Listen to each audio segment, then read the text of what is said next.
Fundada há 125 anos no Brasil, nunca a Justiça Federal esteve tão em evidência como agora. E é lógico, por conta da Operação Lava Jato. No olho do furacão político e legal que acontece no Brasil, está a Justiça Federal. E nesse cenário, o Paraná também está em evidência, seja por conta da Operação Lava Jato, que acontece aqui no estado, seja por conta do nosso juiz pontagrossense, Antônio César Buchenec, que é presidente da Associação dos Juízes Federais do Brasil, com quem eu tenho o prazer e a honra de conversar agora. Doutor César, prazer em recebê-lo. É sempre um prazer estar aqui e poder falar um pouco mais sobre a Justiça Federal. Que hora para ser presidente da Associação dos Juízes Federais, hein? Pois é, o Brasil está passando por um momento bastante intenso e com grandes repercussões, e a Justiça Federal e os juízes federais em todo o Brasil têm desempenhado as suas funções, e aqueles processos que são submetidos à Justiça Federal estão sendo julgados e apreciados. Então, a independência do juiz, a independência do juiz em julgar, ela é muito importante, principalmente nesse momento, para que nós tenhamos, condições, e os juízes tenham condições de julgar com bastante tranquilidade e segurança os processos e dar uma resposta aos cidadãos. Afinal, a justiça é um serviço que está à disposição do cidadão e é prestado para o cidadão.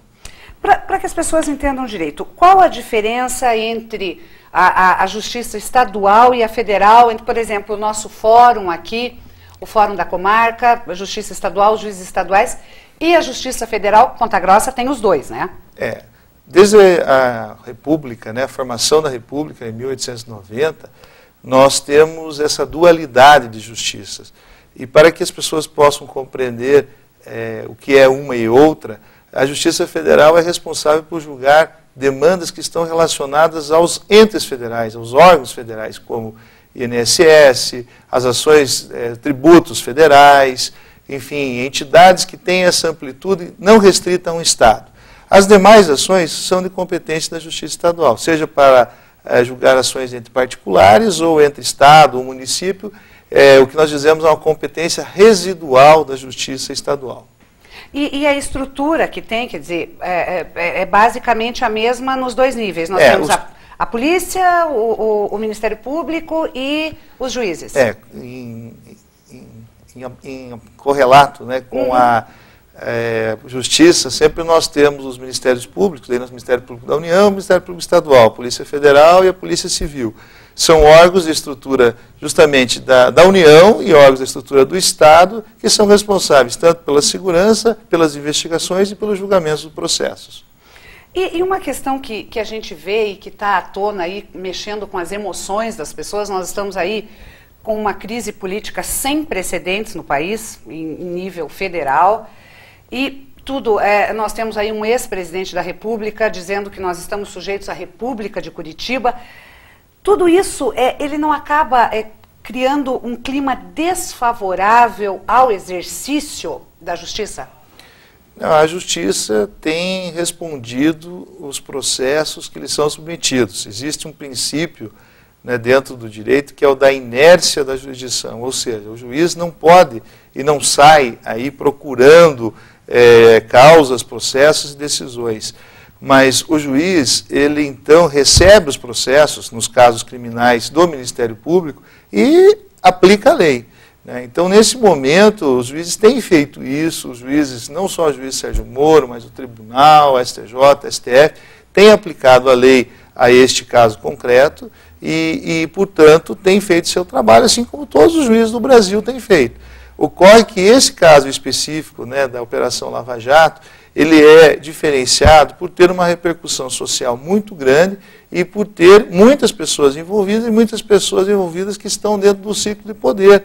Então, isso realmente causa um interesse maior, seja da população, seja da imprensa, no sentido de que possam estar obtendo informações a respeito do caso. Claro que tudo isso deixa um clima geral mais tenso, mas é preciso que nós tenhamos consciência de que vivemos numa democracia e que o Estado de Direito deve ser respeitado e que inocentes devem ser absolvidos e culpados devem ser condenados. E acho que esse é o trabalho que a Justiça sempre teve e terá. Mas Claro que nesse momento tem uma repercussão maior dado aos fatos que estão sendo investigados e julgados. E esse próprio clamor popular, é bom que fique claro, né, doutor César, que por que não faz, não decreta logo a prisão, por que não prende logo, por que não julga logo? Existe todo um processo a ser seguido, não depende da vontade do juiz simplesmente, né? Depende da interpretação da lei, mas não da vontade dele. A vida em sociedade, né, é uma vida em evolução. Então, como nós tínhamos guerras, prisões arbitrárias, tudo isso ao longo dos últimos anos, e principalmente dos últimos 2 séculos, foi sendo transformado para que nós tenhamos realmente mais condições e mais respeito, principalmente, a todos os direitos fundamentais. E o juiz é um aplicador da lei, ele deve atentar-se a todos esses princípios, aos direitos fundamentais, e o processo tem uma ordem, né, uma ordem cronológica de atos que devem ser obedecidos. Claro que isso está e deve ser analisado caso a caso, e por isso alguns processos caminham mais rápido, outros mais lento, depende daquilo que ocorre no curso do processo, e por isso também destaco aqui a importância de todos os advogados, né? Os advogados também têm um papel crucial nesse processo, seja no processo criminal em fazer a defesa daqueles que estão sendo acusados, seja nos processos cíveis em que vai lutar pelo direito das pessoas que representam. Então, os processos, né, caminham, andam e têm essas peculiaridades. Claro que analisamos aqui de forma abstrata, mas, inevitavelmente, para ter uma análise detalhada e precisa, é necessário analisar o caso concreto. E acompanhando os autos e não atropelar fases, né? Essa também é uma das garantias, né? Garantias de que todos os atos processuais têm uma ordem, né, para serem seguidas e respeitadas. E o juiz tem a obrigação de conduzir esse processo nesses termos legais. Nos últimos dias, uma das ações, das decisões mais polêmicas do juiz Sérgio Moro foi levantar o sigilo das gravações telefônicas, e isso gerou uma comoção nacional, e houve, por parte dos defensores, né, da presidente Dilma, do ex-presidente Lula, uma série de acusações de que seria um ato irresponsável, etc. E qual a leitura que a AJUF fez disso? Eu acompanhei que saiu com uma nota em defesa. Qual a leitura que vocês fazem disso? Qualquer ato judicial, qualquer ato dentro de um processo, ele tem várias formas de interpretação e há vários posicionamentos de diversas classes e órgãos e advogados, juízes, sobre um determinado ponto. Essa questão é uma questão complexa. O que eu gostaria de salientar em relação a esse ponto é precisamente que as gravações foram legais, porque não havia foro privilegiado em relação ao ex-presidente Lula naquele momento. Hoje há, né, como na condição de ministro, mas naquele momento não havia foro privilegiado, então as gravações foram autorizadas no curso de uma investigação policial, com provas e indícios, né, de autoria e materialidade de que alguns ilícitos poderiam estar sendo praticados. Eu digo poderiam porque ainda não estamos no curso da investigação, e no curso da investigação não há nem denúncia formal em relação a isso ainda, e tanto a polícia quanto o Ministério Público têm por atribuição investigar esses fatos. Então as gravações foram legais. O ponto crucial talvez seja em relação ao sigilo. O sigilo é a exceção no processo judicial. A regra é a publicidade, é a transparência. Todos têm direito de saber, a sociedade tem direito de saber o que consta no processo. Num processo criminal, é mais forte ainda esse argumento da publicidade, porque todos aqueles que estão sendo investigados, né, todas aquelas pessoas que são interceptadas, por exemplo, têm o direito de saber em que medida, de que forma, quem interceptou, o que se interceptou, justamente para produzir a sua defesa. Então, ao juiz, né, e ele estava exercendo o seu papel naquele momento, cabe entender quando deve ser aberto esse sigilo, no caso, liberado esse sigilo, e, portanto, tornado público o processo. Há um outro caso ainda de sigilo, né, que é o caso de sigilo em relação à intimidade das pessoas. A própria Constituição garante isso. Então, se tem algo da intimidade das pessoas que está na mão de gravação, isso é vedado que seja aberto. Por quê? Justamente para preservar a intimidade, preservar a liberdade, preservar outros direitos mais fundamentais da pessoa. Mas no caso, como estava sendo investigado, as pessoas investigadas não detinham foro privilegiado naquele momento, ele tinha a obrigação, até o dever, de que em algum momento, né, pudesse levantar esse sigilo. Como que isso ocorre? Isso, em regra, ocorre quando há feito um ato, por exemplo, uma busca, uma prisão, ou levanta a qualquer momento quando não tem nada que se investiga, e a pessoa tem direito de saber. Então ele fez o levantamento, terminou a investigação e divulgou. Outro ponto controvertido nesse aspecto é relacionado às autoridades com foro privilegiado. Exatamente. Por exemplo, a presidente, ministro de Estado que foram ouvidos. O investigado, no caso, não detinha foro privilegiado. E ele não interceptou nenhum membro de poder ou que tenha foro privilegiado. Então, neste caso, houve, nós dizemos, no meio jurídico, uma interceptação que foi descoberta de forma fortuita. Então, aconteceu de que a pessoa investigada conversou com outras. E se isso não tem nenhum crime, e aparentemente não há nenhum crime dessas outras pessoas que foram investigadas, inclusive a presidente da República, foram, então, abertos esse sigilo e não haveria nenhuma ilegalidade nesse ato. E nós estamos vivendo aí um momento de politização, e uma das questões que foi levantada é de que o ex-presidente Lula foi alçado ao ministério para que escapasse da Justiça Federal e fosse julgado pelo Supremo. Isso de certa forma, não é levantar alguma dúvida quanto à imparcialidade do Supremo? Não é apostar em uma justiça mais politizada do que técnica? É uma questão muito difícil de se falar. Claro que tem opiniões por todos os lados, mas quando nós falamos em foro privilegiado, nós não falamos especificamente em foro privilegiado para uma pessoa. Nós falamos em foro privilegiado para um cargo que exerce. Claro que um cargo de presidente, um cargo de ministro, ou até mesmo um cargo de ministro do judiciário, desembargador, é um cargo que é ocupado por pessoas, mas que as garantias são, em termos das garantias do cidadão, de que não haja nenhum tipo de interferência nesse cargo externa e que possa, então, mesmo atrapalhar o bom andamento dos trabalhos. Então, a garantia do foro privilegiado, segundo o princípio, é uma garantia do cargo. Há um questionamento forte no Brasil, várias correntes e pessoas comentam a respeito de que é necessário foro privilegiado para tantas autoridades no Brasil.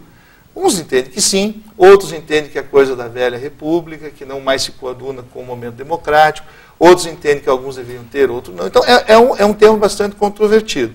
Mas, no caso específico, né, a presidente da República pode nomear as pessoas que entender adequado para o seu ministério. É um ato político dela, ela tem responsabilidade política sobre isso. O que ocorre nesse caso, em abstrato, e que nós, da associação, já também lançamos uma manifestação, uma nota nesse sentido, é que, em termos jurídicos, não é razoável que alguma pessoa que esteja investigada numa determinada justiça utilize, desde que comprovadamente isso também venha aos autos e seja julgado, comprovadamente utilize de um artifício para utilizar uma regra de foro privilegiado para, então, mudar o local, o foro de julgamento, e que, se realmente for provado isso, né, que não haveria uma espécie de fraude ao juiz natural do processo. E, portanto, haveria que ter mantida a competência na origem. Há uma manifestação nesse sentido, mas em termos abstratos. Claro que cabe e caberá ao Supremo Tribunal Federal analisar todas as provas e todas as questões relacionadas a esse tema para verificar se ocorreu isso ou não. E porque, a princípio, me parece que esse foro privilegiado deveria ser para beneficiar a investigação e não para blindar eventuais infratores políticos. O foro é justamente para evitar que ações políticas, ou ações pessoais, ou ações de qualquer interesse afetem o cargo e o bom andamento do Estado.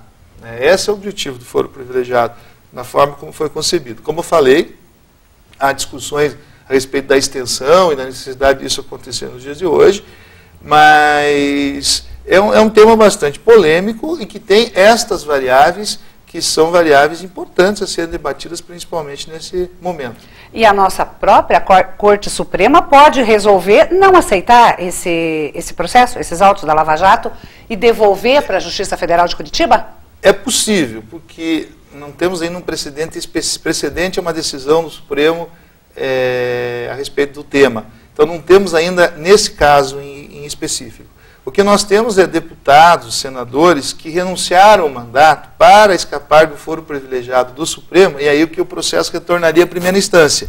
E aí o Supremo já decidiu, quando comprovadamente que fizeram isso com o único objetivo de sair da jurisdição do Supremo e vir para a jurisdição da primeira instância, e reconheceu que isso não seria adequado naqueles casos concretos e manteve a competência do Supremo Tribunal Federal. Então, esses são precedentes que nós temos. Agora, o inverso, quem está na primeira instância e para um cargo que for privilegiado, como eu disse, não tem ainda um precedente do Supremo. Pode ser que essa questão será analisada, porque nós temos, e será analisado, não pode ser, será analisado, porque alguns partidos políticos já ingressaram com mandados de segurança e uma ação específica chamada arguição de descumprimento do preceito fundamental no Supremo, justamente em relação à posse ou não do ministro Lula da Silva. Que nessas alturas está assim, como o nosso programa é semanal, a gente já não pode nem arriscar dizer se o Lula está ou não ministro, né? Porque um momento ele está e outro momento não está, é uma série de liminares, né? As decisões judiciais, elas somente produzem efeitos quando houver a intimação. Então, até que ocorra uma intimação da decisão judicial, qualquer ministro permanece no cargo. E portanto, nesse caso das ações em relação à nomeação do cargo de ministro, nós tivemos diversas ações populares também interpostas em todos os estados brasileiros. E aí nós temos vários juízes decidindo sobre o mesmo tema. Então isso também é uma questão importante e precisa ser decidida, porque não pode um juiz dar uma liminar, outro juiz indeferir. Então há que se fazer também uma reunião desses processos, de forma que se defina qual juiz seria o competente para julgar o caso. Mas agora, se essas ações do Supremo, que têm o mesmo objetivo, forem julgadas pelo Supremo, a decisão do Supremo prevalecerá sobre os juízes de primeira instância. E para a gente finalizar essa nossa entrevista, doutor César, uma coisa que tem me incomodado bastante como cidadã brasileira. É muito bom que nós tenhamos a Justiça Federal passando o nosso país a limpo. Mas, por outro lado, é de certa forma dolorida nós constatarmos que nós temos que alçar um juiz federal à categoria de herói nacional, de super-homem, porque significa que as nossas instituições não vão indo muito bem, obrigada, né?